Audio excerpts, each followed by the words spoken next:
India will participate in a key meeting of the Brazil, Russia, India, China, South Africa foreign ministers today to discuss the fallout of the outbreak of the coronavirus pandemic. The SARS-CoV-2, which first emerged in China's Wuhan city late last year, has killed more than 2 lakh people worldwide and infected over 3 million others, according to a tally by Johns Hopkins University.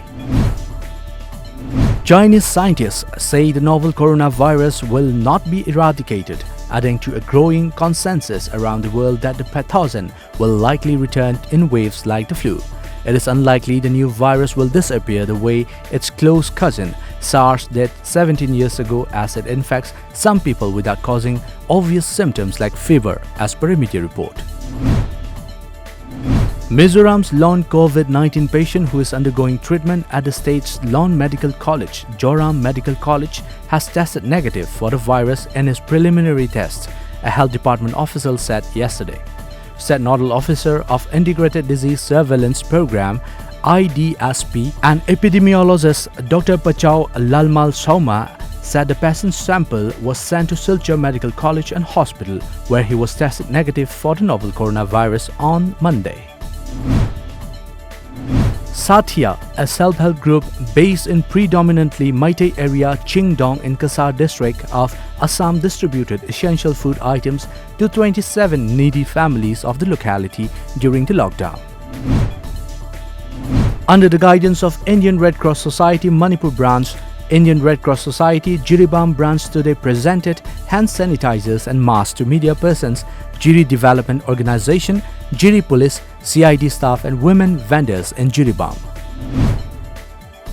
Teaching staff of Tekcham Girls Upper Primary School Taubal yesterday distributed study materials such as notebooks, pencils, pens, soaps, etc. to the poor students. Headmaster of the school, Mutum Tombimacha Singh, a National Teacher Awardee, said that the teaching staff distributed a ready-made home assignment to the students in remote areas. The first Foundation Day of Lomi Sinmi Apunbalok Bishnupur was celebrated at its Ningthokong Bazaar office today. A cleanliness program was conducted in and around Ningthokong Municipal Council complex and a public park to mark the anniversary. Rural Voluntary Services Wangbal today distributed food items to police personnel posted along the Imphal-More highway from Babu Bazaar to Khongjom. The Supreme Court today saw the centre's reply on a plea alleging that employees, including journalists, have been meted out inhuman and illegal treatment by some media organizations. A bench comprising Justice N. V. Ramana, Sanjay Kishan Kaul and B.R. Gavai, in a proceeding held through video conferencing, issued notice to the Centre, the Indian Newspaper Society and the News Broadcasters Association on the plea filed by 3 journalist bodies and listed the plea for further hearing after 2 weeks.